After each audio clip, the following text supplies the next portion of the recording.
Hola, soy Juan David Correa. Bienvenidos a otra conversación pendiente. Hoy con la doctora en filosofía, filósofa, escritora Laura Quintana. Ella trabaja dando clases, es profesora titular de la Universidad de los Andes, pero ha tenido varias emancipaciones que yo creo que son muy interesantes y que están pendientes porque encarnan muchas de las cosas que queremos o que yo quiero conversar con ella hoy, agradeciéndole a Laura porque esté aquí en este jardín interior en Conversaciones Pendientes. Gracias, Juan, por la invitación. Muy contenta de estar acá contigo. Bueno, pues yo te había propuesto una suerte de derrotero de coordenadas para que pudiéramos activar esta conversación y hace un momento te decía que me interesaba comenzar hablando. Tú eres de una generación que es la mía, entramos al mismo tiempo a estudiar a la universidad y yo siento, a lo mejor estoy equivocado, pero eso es lo que quisiera comenzar hablando, es la dimensión política de las humanidades, de la filosofía, de la literatura, de las artes plásticas. En los 90 era realmente inexistente, por lo menos en estos espacios del privilegio. Era condenada incluso. Nada político puede entrar acá. Uh-huh. Y tú empiezas a trabajar filosofía política desde muy temprano. ¿Por qué? ¿Qué es lo que entendiste que los demás a lo mejor todavía no veíamos y qué fue lo que te interesó de empezar a entender y a reencontrarte con la dimensión política de la filosofía, que creo que es la filosofía misma, ¿no? Uh-huh. Sí, bueno, cuando yo estudié la carrera de filosofía tenía profesores excelentes, sin duda, pero estaban en un plan muy academicista, como de fortalecer la Academia Filosófica Colombiana, que también era un reto enorme porque estaba apenas como consolidándose y estaba un poquito encerrada sobre sí misma, ¿no? Es la impresión que yo tengo. No había muchos diálogos como con el afuera, con la dimensión política, con los problemas de actualidad, aunque sin duda había excepciones, ¿no? Siempre hay excepciones. Entonces, cuando yo me terminé de formar y empecé a trabajar filosofía política, pues evidentemente estaba muy preparada desde un punto de vista teórico, era experta en un número de autores y autoras, y empecé a darme cuenta que era un diálogo como muy cerrado, que le concernía a muy pocas personas, y en un país como este, tan atravesado por tantas violencias, como que sentía que era como una suerte de tradición, ¿no? Como a lo que yo estaba justamente pensando y aprendiendo. Entonces me empezó a interesar cada vez más poner a dialogar los conceptos con la experiencia, pero sin hacer una mera aplicación, ¿no? Porque eso se hace mucho en teoría social, coger como un cúmulo de conceptos y aplicarlo a la realidad para ver qué nos pueden decir los conceptos sobre esa realidad. Me parecía que eso también se quedaba corto porque despreciaba lo que la experiencia podía contarnos. Me sirvió mucho el diálogo con colegas antropólogos y antropólogas, y empezar a escuchar actores sociales que tenían mucho que decir sobre la experiencia del día a día. Entonces me empezó a interesar también escuchar a otros actores sociales y ver también que en la cotidianidad hay un montón de gente que está pensando y nutrir el pensamiento no solo desde textos filosóficos, sino desde diálogos en la calle, lectura de testimonios, de experiencias etnográficas, diálogo con la literatura, digamos, relacionar directamente el pensamiento con su afuera. Eso ha sido muy importante para mí y creo que es políticamente muy importante, como tú lo dices. La filosofía es políticamente muy activa en el sentido en que quiere interrogar, ¿no? Lo que hay para abrirnos otras posibilidades de comprensión. ¿Y eso qué te costó? ¿Qué te empezó a costar? Porque es una voz que ahora quizás menos, en estos años de progresismo, mal que bien para los más críticos, bien para los menos críticos como yo. En todo caso han abierto miles de posibilidades, incluso han legitimado Uh-huh. la posibilidad de existir de otra manera y de pensar de otra manera. Uh-huh. Sí, al comienzo cuando yo empecé a hacer estos ejercicios, colegas me decían, ¿esto es ahora sociología o es antropología? ¿Qué es? ¿No? Como esa incapacidad de entender un pensamiento diferente. Pero yo creo que hay mucha gente ahora que está trabajando en esa dirección y siento que hay como una reactivación del pensamiento filosófico, por lo menos lo he sentido mucho con mujeres filósofas que están enriqueciendo mucho la reflexión, en esa necesidad de que la filosofía le diga algo al mundo. Por otro lado, a nivel político, pues claro, yo siento que Colombia es un país que está muy alineado en unas coordenadas que son o bien muy conservadoras o bien con una hegemonía del liberalismo, ¿no? Y si uno viene a fracturar esa hegemonía, sobre todo el liberalismo, pues muchas veces lo pintan de idealista, utópico, cuando realmente una de las tesis que tengo más fuertemente desarrolladas ahora es que el liberalismo es realmente el que es irrealista, porque el mundo no funciona con abstracciones y el pensamiento liberal es realmente un pensamiento abstracto. Entonces, pues sí ha costado a veces malentendidos, que uno se sienta mal comprendido, pero siento que por otro lado, pese a que la filosofía se muestra como inocua para el mundo desde una lógica muy mercantilizada, si hay un deseo en la gente de filosofía, yo sí siento eso, la gente está cansada de los relatos simples, yo siento que a la gente le han vendido demasiada autosuperación, la gente tampoco es tonta y hay un deseo como de entender, porque el mundo está doliendo, el mundo no tiene mucho sentido ahora, entonces hay como una voluntad de quiero entender esto que está doliendo tanto, quiero entender este mundo que parece que no tiene futuro, porque yo siento que muchos jóvenes, muchas personas en su vida cotidiana están sintiendo que futuro hay, el mundo se está destruyendo, los líderes políticos no nos dicen nada, hay un vaciamiento de sentido y pienso que la filosofía está abriendo también caminos de reflexión interesantes.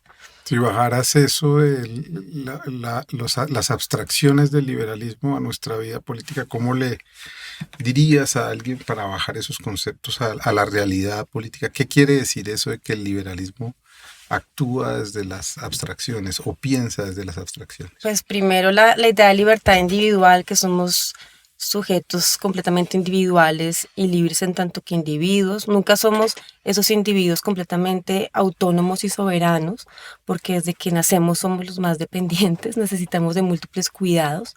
Entonces, casi que para poder existir necesitamos de marcos, ¿no? De cuidado. Y entre más públicos sean esos marcos de cuidado, pues más garantizados están. Entonces, una primera abstracción es esta idea de una libertad individual, dada de que nacemos como sujetos individuales soberanos. Por otro lado, también, pues la noción misma de liberalismo económico que está anclada a la idea de libertad del mercado supone múltiples formas de abstracción, porque el mercado, si uno lee historia del pensamiento económico, Carpo-Langi, pues el libre mercado fue producido por múltiples instituciones. Entonces, que te hablan del mercado como si fuera una entidad que funciona por su cuenta, con un montón de leyes que son incuestionables y se imponen sobre los sujetos, es una gran abstracción. Todo eso ha sido posible por múltiples procesos históricos en donde de hecho han estado en juego formas de despojo, ¿no? Formas de volver a la gente dócil para que pueda trabajar de cierta manera, formas de explotación corporal, formas también de modulación afectiva del deseo, ¿no? Que tú quieras ser cierto tipo de trabajador, que quieras consumir cierto tipo de productos, pues todo eso hace que el mercado pueda operar. Pues te vienen a hablar de eso como si fuera algo dado que recae sobre ti. La manera en que muchas veces se habla de la igualdad como una igualdad meramente formal, cuando pues no hay libertad ni igualdad si no hay condiciones materiales para poderla ejercer en el mundo. Esas son algunas de las abstracciones que se han vuelto muy, digamos, difundidas y también como con una lógica modernizante según la cual, por ejemplo, en el país no estamos bien porque no hay como unas condiciones modernizadas de infraestructura que nos permitan, digamos, hacer cumplir estas abstracciones del liberalismo. Lo que uno se pregunta es si la teoría estaba, qué pasó en la práctica entonces de ellos. Es decir, porque ahora lo que se contesta es, esto es un desastre desde el neoliberalismo y desde el liberalismo y desde los sectores más hegemónicos del país. Este es el gran desastre. Yo creo que son pocas voces comparadas con el país real, ante que uno va, o sea, el país entendió, está oyendo, está complejizando mucho más la experiencia de estar aquí, de ser de aquí, pero sin embargo esa digamos es de la matriz de opinión más fuerte o por lo menos todavía más escuchada en ciertos círculos de poder. ¿Qué está haciendo, digamos, la gente como tú de la filosofía para empezar a tener estos debates intelectuales con esta especie de ciencia que es incuestionable, que parece despolitizada y lo que ha hecho es precisamente política a través de la economía, a través de las decisiones del desarrollo, a través de todo lo que se ha producido en el país en los últimos, digamos, en gracia de discusión, 60 o 70 años para poner un marco, si se quiere, del Frente Nacional para acá? Sí, sin duda. Digamos que hay muchas paradojas en lo que tú dices, porque por un lado hay toda esta pretensión tecnocrática, ¿no? Lo que necesitamos son técnicos, y eso es lo que nos vienen diciendo de los 90, ¿no? Que apliquen adecuadamente los modelos económicos que tenemos claros o los modelos de gobernanza que tenemos claros, pero todos esos modelos no están teniendo en cuenta la realidad concreta. Por ejemplo, el papel que tienen las corporaciones en la modulación de lo real. Si algo que pensado hoy en día es el poder corporativo y te siguen enseñando en teoría política liberal, Estado, instituciones, sociedad civil, las corporaciones se comieron todo eso. Y hoy en día, pues lo que hay que pensar es ese autoritarismo corporativo. Si tú no me estás hablando de eso y cómo eso está modificando el planeta, ¿no? Su régimen climático, está acabando con la biodiversidad, está agotando a las personas, porque todos trabajamos de una u otra manera para esos poderes corporativos, pues no estamos dando cuenta de lo real. Entonces, pues yo creo que hay que bajar incluso el nivel de discusión a un plano muy material, Ujú. porque a veces, paradójicamente, ese tipo de interlocutores te dicen esto que usted dice es pura teoría, utopía, pero en realidad es muy material. Podríamos hablar de cifras, hay modelos de economía ecológica que muestran cifras muy concretas, hay también muchísimos estudios técnicos que se pueden hacer desde ese lado del asunto. Entonces también hay técnica y discurso basado en ciencia que se puede producir desde una crítica del liberalismo y desde sus intervenciones sobre el mundo.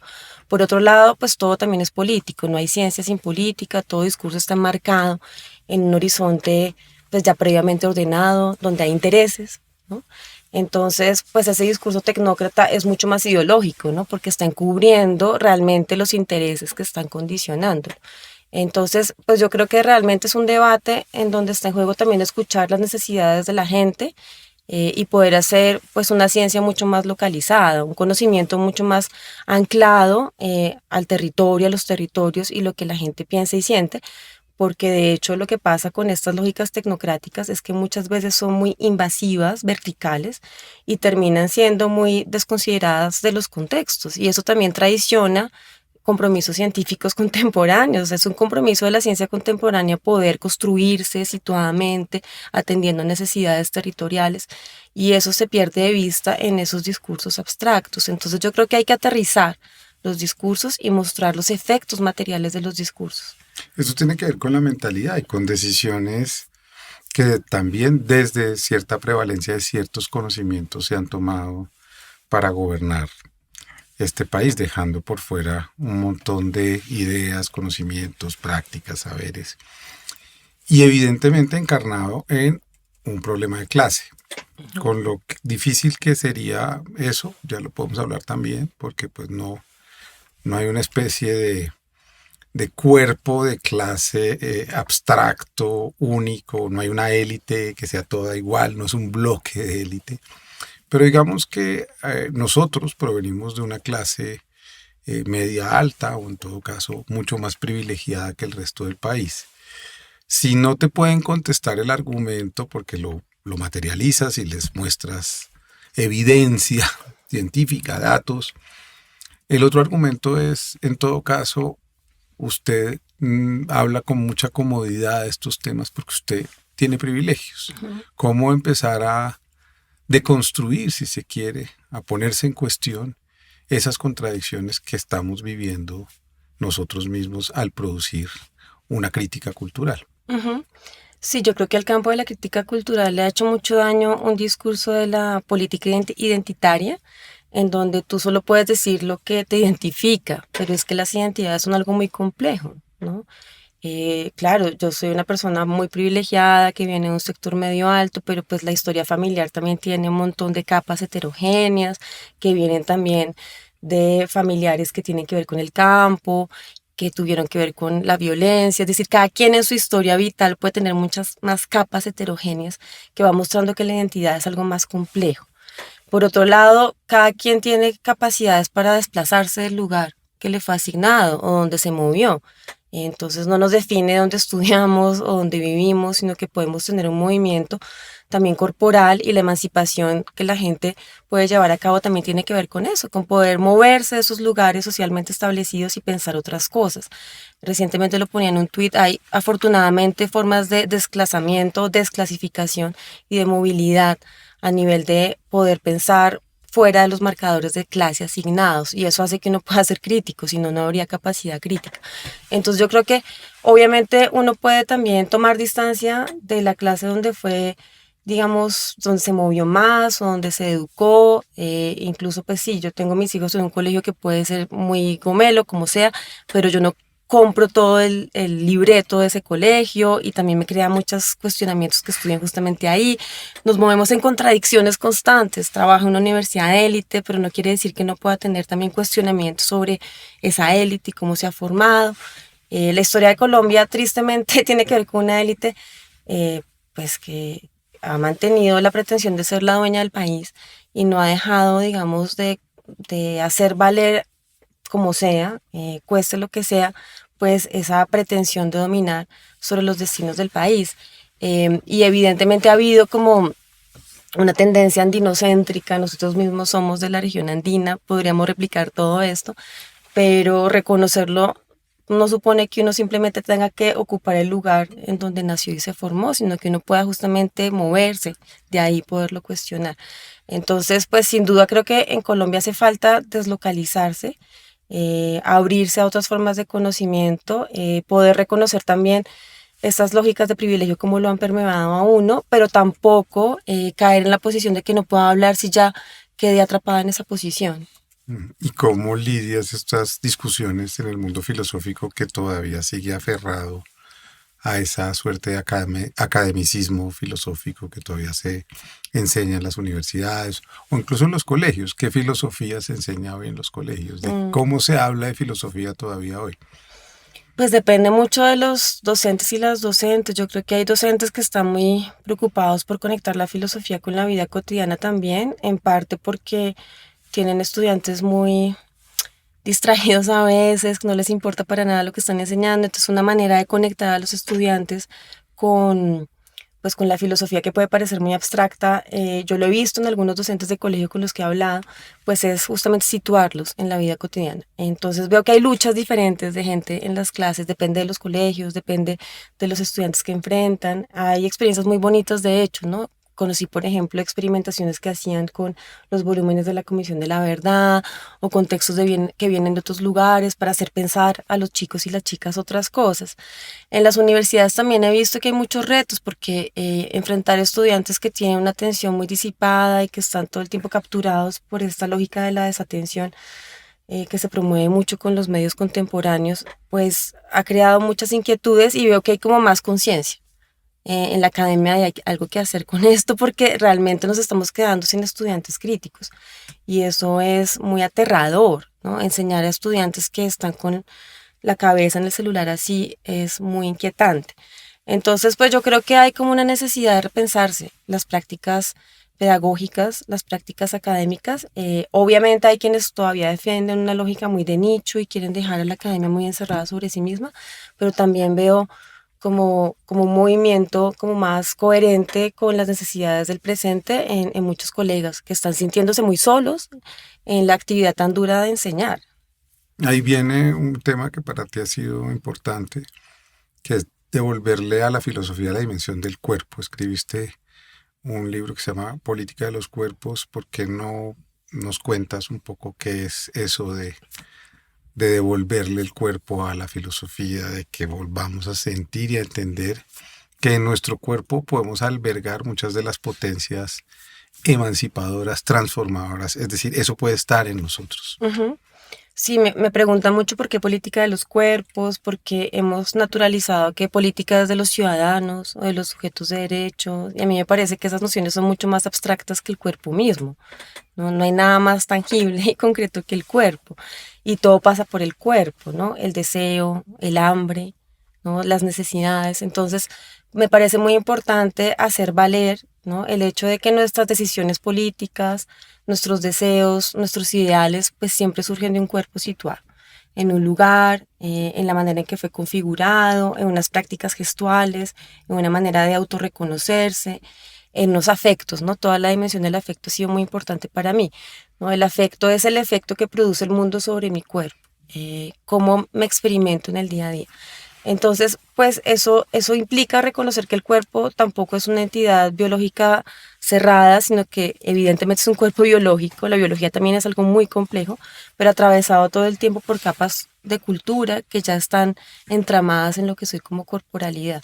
Entonces, pues pensar la política desde los cuerpos es reconocer esa heterogeneidad que me atraviesa, ¿no? Casi que esa multitud de yos que me está atravesando para hacer valer esa dimensión material de la experiencia, ¿no? Entonces, cuando yo estoy hablando con otra persona, hay toda una dimensión sensorial que está atravesando nuestro diálogo y si hay capacidad de alteración, de mutua alteración, tiene que ver con cómo nos empezamos a ver, cómo nos empezamos a escuchar, cómo nuestras palabras resuenan de otra manera en lo que hemos sentido. Entonces me interesa analizar esas remodulaciones sensoriales, porque la política y todo pasa por ahí.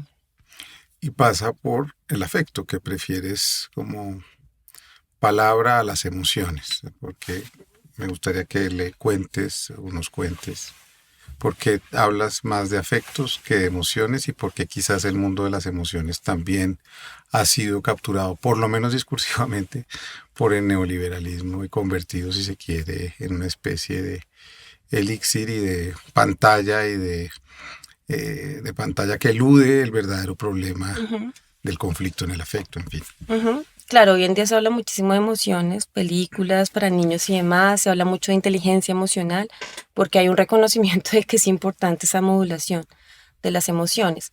El lenguaje de las emociones surge en el siglo XIX de la mano con el desarrollo de las ciencias psicológicas, entonces tiene que ver mucho con entender la psique de los sujetos, ¿no? Pero es un lenguaje que muchas veces se subjetivizó en el sentido en que se tendió a pensar que las emociones atañen a cómo te sientes tú, Juan, o tú, Laura, ¿no? Y a individualizarlas, ¿no?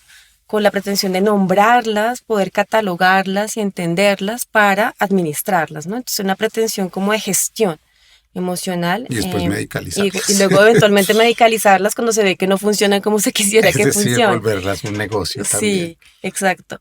Mientras que los afectos tienen que ver con un vocabulario más del mundo. El afecto es un efecto que produce el mundo sobre mí, entonces siempre se parte del reconocimiento de que me siento en el mundo, ¿no? Y es el mundo el que hay que tener en cuenta con sus instituciones, con sus arreglos, para entender por qué soy afectada de una cierta manera. Pero además el afecto pasa siempre entre cuerpos y atmósferas, entre cuerpos y paisajes, entre cuerpos humanos y no humanos. Entonces es un vocabulario que tiene mucho más en cuenta el mundo y lo que pasa entre sujetos y entre lugares y sujetos, entre territorios y cuerpos, que es algo que me viene interesando también mucho. Por eso entonces cuando tú hablas de afectos siempre tienes que pensar en tecnologías, prácticas, instituciones, ¿no? Y por eso siempre hay que politizar. Necesariamente el afecto implica una dimensión política porque te preguntas si te sientes así, ¿qué es lo que te hace sentir así en el mundo?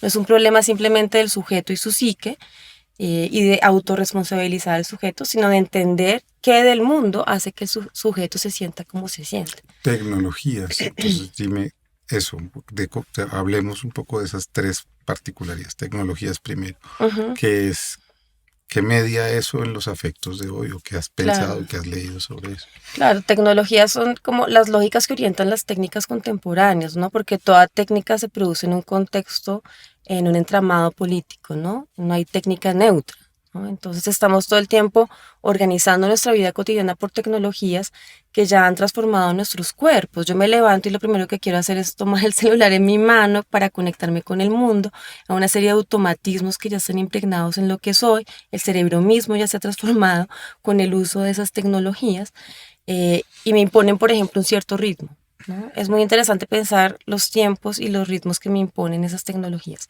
cómo me hacen sentir rezagado o a tiempo, cómo sincronizan mis ritmos corporales, cómo activan mi deseo de la mano con la rapidez. Y esa rapidez con qué está articulada, con una necesidad de un cierto eficientismo, un cierto productivismo. Obviamente esas técnicas se pueden usar de una manera más lenta y para producir otro tipo de efectos, porque siempre la técnica está marcada, como ya lo dije, en unas coordenadas políticas, depende de cómo la uses para los efectos que pueda tener. Sin embargo, es indudable que la informática ha tenido este efecto como de volver más rápido todo.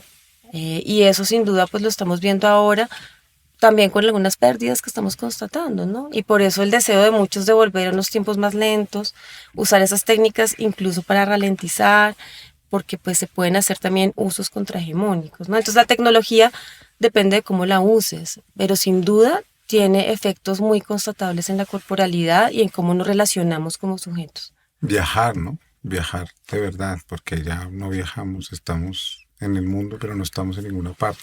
Viajar de verdad materialmente y tener contactos materiales, ¿no? En la universidad, por ejemplo, se plantea mucho qué hacemos con las nuevas tecnologías digitales y con las inteligencias artificiales, todo esto. Y claro, hay que aprender a usarlas y hay que enfrentarse con que son técnicas que ya están acá, hay que ver cómo podemos asumirlas críticamente. De nuevo, siempre depende del uso que les demos. Sin duda hay muchas cosas muy peligrosas ahí porque hay una captación de información muy peligrosa y demás. Pero yo creo que frente a eso también el punto es materializar mucho más las prácticas y las experiencias, ¿no? Contrarrestar tanta virtualidad con encuentros más cercanos, con contactos más presentes, ¿no? Hacer valer mucho más la presencia, ¿no? Corporal. En los afectos, hay un afecto que has pensado y que me parece que es muy importante para este país. Y que no sé si lo empezaste a pensar ahí, pero de alguna manera ahí empezamos a hablar hace unos años también de eso, justo cuando empezó el estallido social, y es la rabia. Y tú dices, la rabia no es una potencia necesariamente desorganizada, negativa. La rabia se puede organizar y Ujú. eso aprueba muchas expresiones. Y me gustaría que habláramos un poco de ese afecto que es la rabia, de esa manera de expresión, qué es la rabia y qué es lo que tú lees ahí que puede darnos una pista Ujú. en el sur sobre todo, porque lo que yo creo que también quisiera hablar contigo es, yo tenía una profesora en Francia que decía que en mi país y en América Latina no había filosofía, que aquí no había pensamiento, que aquí había literatura, pero aquí nunca se había producido filosofía. Mm. Ahora hablaremos de esas tensiones con el colonialismo, pero me interesa pensar eso de la rabia como una expresión que quizás ha ayudado a organizar cosas para que haya una verdadera emancipación de los cuerpos Ujú. en esta Sí. sociedad Ujú. nuestra. Ujú. Sí, yo me opongo mucho como a esos discursos que hablan de afectos buenos y malos, ¿no? Y hay una lectura muy pobre de un filósofo muy, muy grande, maravilloso, que es Baruch Spinoza, que habló de afectos tristes, afectos alegres, pero los unos no se pueden dar sin los otros, y usualmente queremos dicotomizar, es decir, por un lado están los tristes, por el otro los alegres, quedémonos con los alegres. Pues no, la vida afectiva no es así. Hay formas de amor que son terriblemente destructivas, ¿no? Y que conducen a formas de odio que buscan la destrucción de aquel que no se ama, ¿no? De hecho, estas formas de suprematismo, por ejemplo, blanco, muy ancladas a una idea de amor por la nación, en realidad producen formas de odio contra el otro que no cabe en esa nación. Entonces me ha parecido, en primer lugar, clave dejar de lado esas dicotomías en relación con los afectos. Y hay muchos tipos de enardecimiento, ¿no? Hay unos que resultan muy productivos para los sujetos que los sienten porque les permiten descubrir cosas, y hay otros que terminan consumiendo a esos sujetos, ¿no? Para mí, el criterio más que bueno o malo es vital o no vital, y la vitalidad tiene que ver con cuántas relaciones permite tejer ese afecto, ¿no? Cuántas potencias permite asumir en los otros cuerpos y cuántas transformaciones igualitarias permite en el mundo, ¿no? Reconociendo su complejidad y su historicidad. Entonces, pues hay formas de rabia que han resultado muy productivas en el sentido de hacer cosas en el mundo, generar cosas en el mundo. Me pareció muy interesante perseguir lo que los movimientos latinoamericanos han llamado digna rabia, ¿no? Es una rabia que quiere hacer valer la dignidad de la gente, la igual dignidad de las personas, y que emerge desde el reconocimiento de que hay una injusticia que se ha venido reproduciendo una y otra vez y que ya no se puede más, ¿no? Pero ese ya no se puede más se reconoce de una manera reflexiva y lleva a pensar que se pueden tejer vínculos con otros sujetos que se han sentido sin lugar. Entonces, pues me parece interesante pensar esa generatividad de la rabia, ¿no? Que es una rabia que produce cosas y no simplemente destruye relaciones. Por supuesto, hay formas de rabia que pueden llevarse a querer negar otros sujetos, destruir derechos, ¿no? Esas rabias muchas veces se vinculan con ciertos tipos de resentimientos, ¿no? Que llevan a pensar que ese no merece como yo, ¿no? O ese me va a quitar lo mío. Me parece tendencialmente que los afectos reactivos, como se suelen llamar, el resentimiento, la rabia, incluso el odio, se modulan de manera muy diferente cuando yo hago valer la propiedad y el deseo de defender la propiedad a toda costa, o si yo hago valer la relación, ¿no? Y el hecho de que coexisto en un mundo con otros, que quiero hacer valer en esa relacionalidad, y quiero hacer valer vínculos de solidaridad que tienen que ver con reconocer que dependo de otros y tengo que poder habitar con esos otros, ¿no? Y ahí hay modulaciones muy diferentes.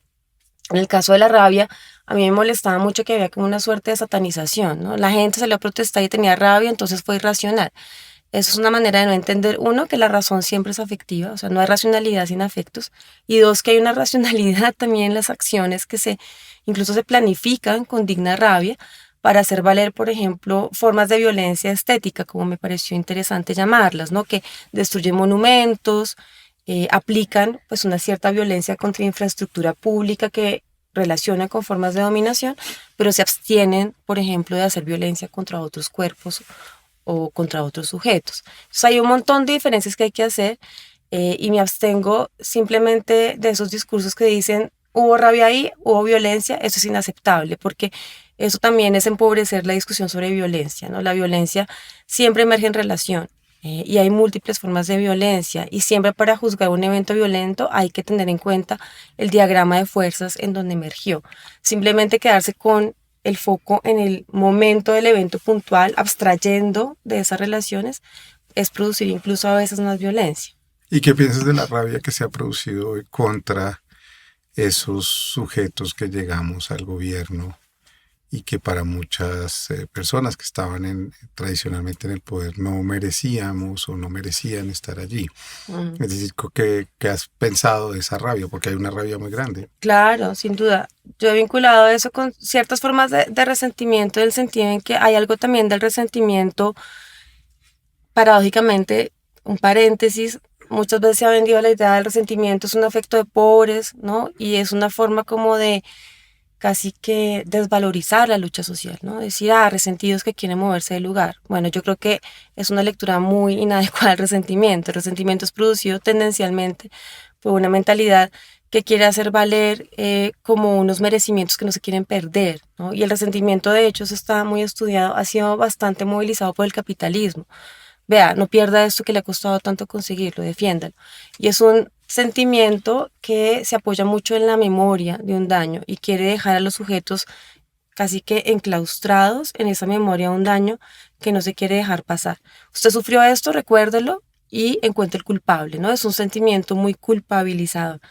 Entonces yo creo que hay algunas formas de enardecimiento, algunas rabias que se remodulan en la dirección de un cierto resentimiento, en donde se quiere hacer valer, digamos, una estructura que no se quiere perder, que se quiere dejar incambiada, y entonces aquel que amenaza con cambiar esa estructura se ve como un peligro, ¿no? Es esta lógica que me ha gustado llamar inmunitaria, en donde cualquiera que atenta contra lo mío se ve como una amenaza que hay que eliminar, ¿no? Y por eso puede volverse un discurso muy peligroso, ¿no? Porque apunta justamente a ir fijando identidades culpables que yo quiero controlar para eventualmente aniquilar en la medida en que se ven como un riesgo para mi propia identidad, para mi propiedad. Entonces, pues yo creo que en muchos discursos de las élites en Colombia se movió este deseo de hacer valer estas propuestas progresistas como una amenaza para el orden social, en Ujú. realidad como una amenaza para el statu quo. Ahora, evidentemente, cambiar las cosas en un país que ha encarnado tantas formas de violencia no es fácil, y también pensar que uno puede hacerlo de un día para otro pues es ingenuo. Entonces, claro, se choca mucho como el deseo de cambio rápido, ¿no? En algunas personas que además están pasándola mal, entonces claro que quieren un cambio rápido. Y por otra parte, este deseo de las élites de anclarse en el poder y hacer valer como algo fallido este deseo de transformación más estructural. Y yo veo ahí que hay como unas, digamos, bifurcaciones y unos registros afectivos muy complejos en lo que estamos viviendo en Colombia, ¿no? Porque hay un deseo de cambio, una frustración porque no se dé como se quisiera en este momento del todo, aunque hay cambios, unos afectos que movilizan estas élites que se quieren quedar en el poder, unos afectos también de ciertos sectores, sobre todo de clase media, que están, digamos, muy movidos por el deseo de mantener lo que difícilmente han podido conseguir, y pues unos deseos de sectores populares que pues también quieren seguir con lo que ven que está emergiendo, aunque pues evidentemente sienten que hay mucho por hacer, ¿no? Y también hay mucha incertidumbre y también desasosiego, ¿no? ¿Y tú sientes que hay un cambio en los afectos? ¿Has percibido en estos años una transformación, así sea pequeña, de las afectividades, dejando de lado esa rabia, pues que es la rabia que uno oye todas las mañanas en las emisiones de la radio o en la manera en que se presentan las noticias, el lugar del que se enuncia, digamos, la noticia sobre lo que está ocurriendo. Hay una transformación en esas capas medias o en esos jóvenes que tú ves a diario. ¿Hay algún tipo de luces que tú estés leyendo de, oiga, aquí hay pistas que yo creo que empezaron en el estallido y eso Mm, es incuestionable? Y yo creo que muchos nos ilusionamos ahí al ver que podía haber una ocupación del espacio público, no necesariamente ahí sí triste y rabiosa solamente, sino que a la vez de que había rabia, había belleza, había música, había pintura, había ollas, había comida, había mm, alimentación, había cultura, había un montón de cosas juntas, actuando juntas. ¿Crees que esa primera fuerza ha seguido permeando, mm. así sean pequeños indicios, la sociedad? Sí, yo creo que los afectos igual se van produciendo como más lentamente, ¿no? Porque son como fuerzas que van como emergiendo de una memoria corporal y también de una memoria de los lugares. Entonces yo creo que muchos de esos afectos que emergieron en la protesta del 2021, que ha sido la más importante del país, tenía una sedimentación de muchos años de lucha, pero también tenían que ver con los horizontes que mal que bien abrió el proceso de paz y los acuerdos, y tenían que ver también con el desasosiego que generó el gobierno de Iván Duque y cómo echó al trasto muchas de las esperanzas que teníamos mucho sobre los cambios que se podían dar, entre muchas otras cosas. Entonces creo que ese fermento pues sigue ahí. Cuando subió Petro había como una especie como de efervescencia popular muy fuerte y todos lo sentimos los que tenemos una orientación de izquierda y que queremos cambios estructurales hacia la igualdad y a la justicia social en este país.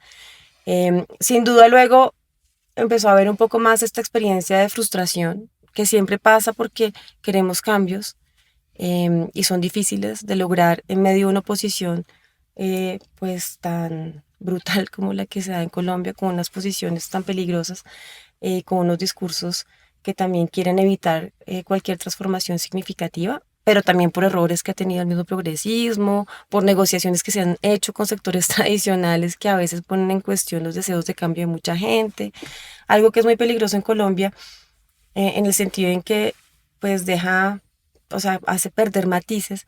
Es como esa sensación que tiene la gente, yo hablo mucho de eso con taxistas o con gente que me encuentro, de todos son iguales, ¿no? Entonces cuando se concede un poco a esa política tradicional, se puede hacer valer por parte de los sectores que no quieren que las cosas cambien, pues como que todos son iguales, ¿no? Y es un poco la lógica que siento que se está impregnando a veces en algunos sectores, ¿no? Finalmente todos son iguales, no hay nada que hacer. Pero pese a eso, sí creo que evidentemente hay signos de transformación, la gente igual se está sintiendo algunos cambios y los horizontes de reforma, por ejemplo, todo lo que ha movido la reforma laboral, pues son muy importantes porque la gente se está poniendo a pensar en serio qué condiciones laborales tenemos, cuáles se hicieron posibles en Colombia, a qué costo, cómo naturalizamos la hiperprecarización, por ejemplo, y en qué medida, pues simplemente poner unos límites se ve como algo disruptivo, ¿no? E incluso, pues hay noticias que muestran que es una discusión que se tenía de tiempo atrás y es como un loop, ¿no? Son como discusiones que vuelven una y otra vez en Colombia, porque a veces simplemente garantizar mínimos de dignidad, pues se ve como disruptivo. Entonces yo creo que sí hay una conciencia en ciertos sectores de, pues de que no podemos simplemente asumir que garantizar la dignidad es disruptivo, sino que es un mínimo por el cual hay que luchar, y que lo que realmente está siendo disruptivo en el sentido en que está degradando la vida social y política es justamente mantener condiciones de poca dignidad. Y nada más cambiar el lugar de enunciación, que es una de las críticas que se le hacen a este momento de que sea un presidente o un ministro el que apoye una huelga, es decir, se ponga de lado a los trabajadores. Parece un despropósito, Mm, pero es realmente el propósito, ¿no? mm, Es lo que es luminoso también, es mm, decir, venimos a esto, a defender los derechos de los trabajadores, a ponernos de parte de los trabajadores. ujú, Eso es una idea muy compleja en Colombia en los últimos 30 o 40 años, ¿no? Esa idea de que el pueblo es enemigo, la gente popular es enemiga, de que uno da hasta un poquito, pero no puede dar mucho más, porque si no la gente se malacostumbra. Es decir, hay una idea muy compleja, una estructura muy compleja que Ujú. tiene que ver con lo que te quería preguntar. Pues mira que te puedo interrumpir Por ahí. favor, estamos en esto. Eso es algo que me ha venido interesando un montón. Ese odio, o si lo queremos decir menos fuerte, esa animadversión hacia lo popular, es algo que ha vertebrado este país, ¿no? Y si uno lee pues discursos que se produjeron como en la constitución del pensamiento republicano en Colombia, pues las élites siempre han tenido un odio o por lo menos una animadversión por lo popular, en el sentido en que se ve como enemigo de la propiedad, ¿no? Y eso también está entroncado en la historia del liberalismo político. El liberalismo tiene evidentemente unos conceptos que son incluso democráticos, pero siempre ha tenido como esa prevención con la democracia también, ¿no? Con lo que el pueblo puede decidir. Y evidentemente, pues no siempre el pueblo acierta en sus decisiones, hay formas de manipulación de las masas y de producción de masas que también terminan en fenómenos muy complejos y muy problemáticos, pero evidentemente eso también sucede porque no se permite que esa energía y esas, digamos, necesidades populares puedan elaborarse públicamente, ¿no? Cuando no se tiene temor a que la gente pueda articular sus necesidades, sus deseos, sus opiniones. Tendencialmente los espacios públicos se nutren, se revitalizan y lo que surge es más bien pues, una posición política mucho más elaborada. Entonces, pues sin duda a Colombia la ha vertebrado ese temor por lo popular, ¿no? Lo popular como una suerte de anomia, ¿no? Que puede desbaratar el orden social. Pero realmente el orden social no está estructurado de una manera sólida, pues si no puede acoger las necesidades de la gente que constituye a la Y nación. garantizar los Sí, derechos de la mayoría. sí. La gente dice esa élite mm, desde hace 2 siglos, digamos, como la gente que empezó a pensar que era esta república, tiene rabia y es violenta. Y es otra de las cosas que a ti te ha interesado pensar, en la violencia como uno de los factores eh, en los que se define y se determina la vida y la sociedad colombiana. Ujú. Sí, sin duda. Hay múltiples formas de violencia. No lo digo tanto porque, como lo dijo Galtung y otros, hay violencia simbólica, material, física, sin duda. Pero siempre toda violencia simbólica es muy material, ¿no? Si a ti te ofenden, eso se encarna en tu cuerpo y también está vinculado con una serie de condiciones materiales muy fácticas, desde dónde hablas, desde qué privilegios o desde qué falta de privilegios, etcétera. Entonces me parece muy importante siempre tratar a las violencias en relación, ¿no? Cuando, por ejemplo, una manifestación de personas hace violencia contra agentes del orden público, pues no es justificable la violencia física contra nadie, pero hay que entender desde dónde se produce ese acto. Y entender no es perdonar, pero sí es poder tener una visión mucho más compleja de las circunstancias que me permite también hacer más justicia al entramado de violencias, ¿no? Porque si yo simplemente me quedo con el acto, estoy, por ejemplo, omitiendo y enmascarando una serie de violencias estructurales y económicas que pueden estar expresándose allí, o de violencias institucionales, ¿no? En qué medida esta entidad, más allá del cuerpo de la gente individual, pues se vincula con una serie de opresiones que la gente ha venido recibiendo. Entonces, siempre en las discusiones sobre violencia me parece muy importante tener en cuenta el diagrama de las fuerzas que se expresan y no quedarse con la última foto que nos muestra la prensa, ¿no? De manifestantes que están yéndose contra un CAI y que eventualmente atacaron a agentes policiales. Claro, la violencia que sufre la gente particular pues siempre es algo inquietante y merece ser interrogado, pero ¿qué me está diciendo el acto sobre las violencias que se están acumulando allí y por qué se dieron? Y además a qué están respondiendo, ¿no? ¿Qué tipo de violencia se hizo también de parte de las instituciones? Sobre todo a mí me parece muy importante hacer valer la capacidad crítica de las manifestaciones de protesta, porque siento que en Colombia cuesta mucho entender que la protesta tiene razones. Y si no es una protesta que va por la calle y la gente pues simplemente hace lo que se espera de ella, es decir, no es una protesta, Mm. pues se piensa que es violenta. Entonces cuesta mucho aceptar esas manifestaciones populares que realmente quieren perturbar el orden de lo que está dado, porque es un orden inviable que está negando múltiples posibilidades para la gente. Evidentemente, para que cumpla sus efectos, pues una protesta tiene que molestar y tiene que perturbar. Y eso puede incluir formas de violencia contra las infraestructuras, bueno, eso está diciendo algo sobre violencias más crónicas. Pero esa es la manera de instrumentalizar, ahí sí desde ciertos sectores hegemónicos, una estigmatización permanente frente a esos sujetos populares de los que hablábamos Claro, y antes. es una forma de justificar su represión a la que siempre se recurre. Por eso la gente cuando protesta siempre sabe que puede haber infiltrados, que van a tender a acentuar las tensiones para que haya algún evento violento que justifique que venga el SMAT, ¿no? Entonces siempre es como una lógica de sordos en donde no se quiere dejar valer el reclamo popular y se lo quiere simplemente reducir a una acción sin sentido o que termine en vandalismo, y que se salió como del orden de lo posible, deliberativo o de las formas como establecidas de tramitación de los desacuerdos. Pero pues el punto es que si unas instituciones no han permitido que el desacuerdo se exprese, pues la gente necesita recurrir a medios de expresión que en todo caso son democráticos. Que aunque ya lo dijiste, me gustaría que lo desarrollaras más. Si hay rabia y violencia, entonces empieza a construirse una inmunidad, un discurso de Ujú, lo inmune, de que yo estoy protegido contra todo, estoy vacunado, digamos. ujú, Fíjate que todos son lenguajes que además hacen parte de las prácticas de violencia en Colombia, las vacunas, total, la protección, la seguridad, son total. prácticas inmunitarias. Me gustaría que Ujú. Sí, sin duda. Digamos que, por ejemplo, cuando uno juzga un evento como violento, puede correr el riesgo de volver vacío el lenguaje de la violencia, porque eventualmente todo puede ser violencia. Pero por otra parte, sí es importante reconocer que la violencia no es eliminable, en el sentido en que definir que sea violencia es muy complicado, pero si uno piensa que violento es todo acto que destruye relaciones en el mundo, pues entonces pues no puedo evitar destruir relaciones en el mundo, porque incluso para crear relaciones a veces más igualitarias tengo que destruir algunas que no lo eran, ¿no? Entonces para construir se necesita muchas veces destruir. Con eso no estoy justificando la violencia, estoy diciendo que pretender que puedo eliminarla del todo puede llevar a mayores formas de violencia. Y eso es un punto que me ha interesado pensar.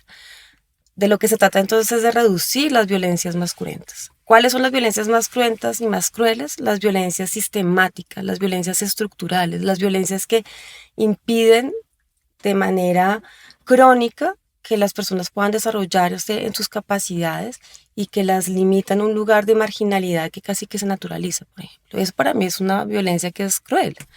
O la represión de el ciertos hambre, cuerpos, ¿sí? El hambre, simplemente el agua, el hecho de que ya se contabilice que hay personas que no pueden tener con los recursos para reproducir su vida social, ¿no? Recursos naturales, recursos sociales, ¿no? Está naturalizado en un país como Colombia, que hay pues un buen porcentaje de la población que no tiene acceso a esas condiciones de vida digna. Pues esa es una condición de violencia sistemática que aquí se naturalizó, ¿no?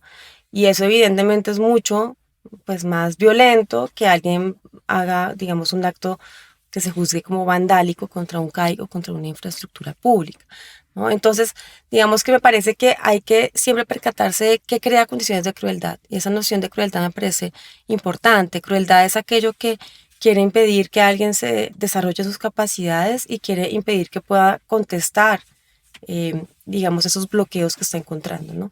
La crueldad apunta a que ni siquiera sea posible para esa persona rebatir, ¿no? La manera en que ha sido casi que inmovilizado socialmente y condenado a una posición de completa marginalidad. oyéndote y entendiendo cómo has pensado y cómo has construido de manera tan lúcida estas suerte de estructuras para poder pensar una sociedad. Me pregunto si llevamos esas tres ideas o esas tres estructuras al campo intelectual colombiano, ¿tú qué reflexión propondrías sobre la producción intelectual en Colombia y sobre si ha habido también violencias epistémicas, si ha habido rabias Ujú, epistémicas, si ha habido inmunidades ujú. epistémicas que no nos han permitido entender esa complejidad de un lugar tan diverso, tan extraordinario además, Ujú. como este país? Sin duda. O sea, yo creo que las formas de producir conocimiento en Colombia han tendido a reproducir patrones muy hegemónicos. Por ejemplo, en las universidades rige mucho la lógica de indexación que viene de Estados Unidos, y tú tienes que publicar papers en ciertas revistas, Q1, etcétera, son estándares que se imponen y que también bloquean otras formas de producción de conocimiento, ¿no? Porque pues si uno quiere salir adelante en su carrera académica y tiene que cumplir con cierto tipo de criterios que vienen desde arriba para poder seguir con la carrera y sobrevivir, porque la gente también tiene que sobrevivir, pues entonces dejas de lado otras posibilidades, ¿no? Conocimientos que puedes producir más situadamente, formas de experimentación distintas, otras prácticas de escritura, otras prácticas de producción que no sean la escritura. Entonces sí creo que hay unos condicionamientos que reproducen unos patrones que son muy hegemónicos, aunque de todas maneras la gente está haciendo cosas e intentando cambiar. Por otro lado, también siento que hay unos nichos ya muy establecidos, también en lo que se denomina un poco la intelectualidad pública en Colombia, tiende a ser muy antinocéntrica, sin duda. Y cuando alguien de esa intelectualidad es puesto en cuestión por alguien de afuera, hay como una especie de fraternidad que protege esa voz, ¿no? Espíritu de cuerpo, Espíritu de inmunitario. cuerpo, muy inmunitario, lo vemos en el periodismo, lo vemos también entre escritores, entre artistas y demás, un espíritu de cuerpo que impide escuchar de pronto reclamos que pueden ser válidos y que podrían permitir poner el foco en otro lugar. Entonces, pues, claro, yo todo eso lo reconocí en mi misma formación, he intentado cambiarlo y pues no sé, tratar de leer otras cosas, escuchar otras voces, porque sí siento que es muy cómodo quedarse con esos patrones ya establecidos y es muy cómodo sentirse parte de un nicho que no se cuestiona a sí mismo. Y unas ideas, ¿no? Unas ideas Así que es. son, ¿y cuáles son esas ideas que tú crees que son las que nos han gobernado estos 200 años? Es decir, ¿cuáles son esas ideas que parece que complejizarlas, incluso discutirlas es difícil, ¿no? Ujú, Es muy difícil poder hablar de estas cosas en este país ujú. Siento, y sí. entre personas, digamos, de las mismas Ujú. características Sí, bueno, por un lado, un sociales, por lo discurso menos. que, que como lo han destacado vertientes que vienen de ciertas aproximaciones de coloniales, también tengo mis críticas a algunos sectores de coloniales, pero como esta pretensión de que hay que modernizar el país y que los problemas que tenemos en Colombia son falta de modernización, ¿no? Eso es como un dogma que en Colombia pues ha sido muy usual en las élites y en las élites intelectuales y académicas, ¿no? Em, Eso sin perder, o sea, esto perdiendo de vista que el impulso modernizador ha estado muy presente en Colombia, solo que para un país que pues desde un contexto global se ve como periférico, pues modernizarlo es hacer valer mucho ciertos centros y ciertas periferias y esa lógica de modernización siempre estableció esos centros y esas periferias, ¿no? Entonces los efectos para las periferias de esa lógica de modernización pues han sido muy brutales, muy violentos, pues porque evidentemente se da una hipermarginalización de muchos lugares y de muchas personas, una hipermarginalización que en todo caso es muy lucrativa, porque evidentemente en las periferias se obtienen los recursos para hacer valer un cierto desarrollo económico, un cierto desarrollo de infraestructura que siempre beneficia a ciertos centros. Entonces poner en cuestión esta lógica modernizadora siempre abre, digamos, mucha polémica. Poner en cuestión la hegemonía del liberalismo también es muy difícil en Colombia. Poner en cuestión pues la economía de Porque en mercado, general los que dominan la escena pública son intelectuales intelectuales liberales. que se formaron en el liberalismo. Poner en cuestión la economía de mercado, eso sí que es disruptivo, ¿no? Hablar, por ejemplo, de lógicas del decrecimiento, economías ecológicas, economías del decrecimiento, no se entiende. De entrada se piensa que uno quiere que el país entre en recesión, o sea, no se trata de eso, la economía del decrecimiento tiene unos parámetros muy bien establecidos, se trata de decrecer en países que ya han alcanzado un alto crecimiento económico, de fortalecer más marcos públicos, es decir, hay como todo un andamiaje muy estudiado. Entonces se infantilizan esas ideas y son imposibles, son ideas de hippies que no tienen ni idea de la realidad, cuando en realidad hay un montón como de estudios y de ciencia que también está detrás de esas perspectivas de la, por ejemplo, de la economía ecológica y de la economía del decrecimiento. Hablar de eso acá casi que es vedado, ¿no? Entonces, pues sí son dogmas, ¿no? La economía Me del lo decía mercado. ayer un profesor arquitecto que hablaba que enseñó una clase de ciudades sostenibles en un sentido que no crecían, sino que aprendían a producir su agua, a cosechar su agua en la India. Hay varias ciudades en la India, sí. No necesariamente ricas en el sentido capitalista neoliberal, pero sí ricas en la manera de convivencia y el uso, digamos, de la naturaleza. Y me decía, yo no había sido capaz de ponerlo en práctica hasta que hice el experimento en una casa en Monpós, en donde yo dije, "No, yo tengo que, ¿por qué a veces nos cuesta creer tanto esto que sabemos que es plausible? ¿Por qué? ¿Qué es lo que cuesta tanto? ¿Qué es lo que cuesta tanto encarnar para ti?" Claro, porque hemos encarnado la abstracción, eso es muy marxista, ¿no? Yo sí creo en esa idea que es bastante cercana al pensamiento de Marx, ¿no? La abstracción se ha vuelto concreta, entonces nos hemos convencido de que es lo que hay, no hay salida a eso. ¿Por qué nos hemos convencido de eso? Porque nos sentimos en gran parte impotentes.